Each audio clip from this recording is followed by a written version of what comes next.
வணக்கம். நம்ம டெய்லியும் banking and SSC point of வியூல 5 கொஸ்டின்ஸ் கரண்ட் அஃபேர்ஸ்லேருந்து பார்க்குறோம். இன்னைக்கு என்ன கொஸ்டின்ஸ் இருக்கு அப்படின்னு சொல்லி பார்ப்போம்.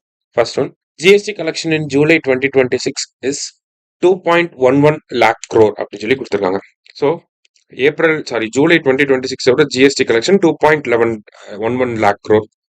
April 2026 remains the highest in terms of GST collection with 2.43 lakh crore. அதாவது இது வரைக்கும் ஹையஸ்டா ஜிஎஸ்டி கலெக்ஷன் எந்த மந்த்ல வந்திருக்கு அப்படின்னா ஏப்ரல் 2026 தான் 2.43 lakh crore வந்திருக்கும். சரியா? போத் கரெக்ட் அப்படிங்கிறது கரெக்ட் ஆன்சர். அடுத்தது, geological survey of India was established in 1851. Correct தான். Varsha Ashok Aglawe has become the first women director general of GSI அப்படின்னு சொல்லி கொடுத்துருக்காங்க. இதுவும் கரெக்ட் தான். அவங்க தான் ஃபர்ஸ்ட் விமன் டைரக்டரா வந்திருக்காங்க. சரியா?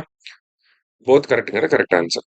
அடுத்தது, Australia, England, Canada were the top 3 in Commonwealth Games 2026. So Glasgow Games வந்து கம்ப்ளீட் ஆயிடுச்சு. First position Australia, second England, third வந்து கனடா. India finished fourth. ஓகேவா? இந்தியா வந்து ஃபோர்த் பொசிஷன்ல நம்ம கேம்ஸ் என் பண்ணியிருக்கோம்.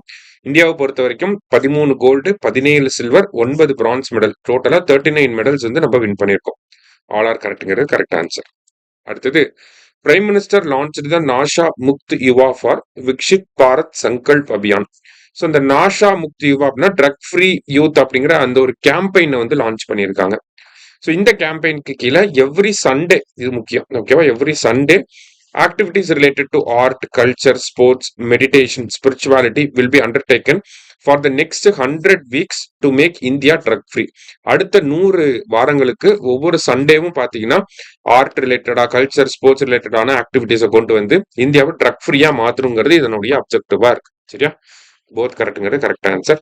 லாஸ்டா, Anurag Jain has been appointed as the CEO of NITI Aayog. NITI Aayog சிஇஓவா அனுராக் ஜெயின் வந்திருக்காங்க. இவர் வந்து பாத்தீங்கன்னா 1989 பேட்ச் சேர்ந்த ஐஏஎஸ் ஆஃபீஸர். எந்த கேடர்னா மத்திய பிரதேஷ் கேடர். எவ்வளோ டென்யூர் அப்படின்னு சொல்லி பார்த்தீங்கன்னா எவ்வளோ வருஷத்துக்கு அப்பாயிண்ட் பண்ணியிருக்காங்கன்னா 2 இயர்ஸ்க்கு இவரை அப்பாயிண்ட் பண்ணியிருக்காங்க. ஓகேவா? ஸோ ஆல் ஆர் கரெக்ட் அப்படிங்கிற கரெக்ட் ஆன்சர். இன்னைக்கு 5 கொஸ்டின்ஸ் பார்த்துருக்கோம். தேங்க்யூ.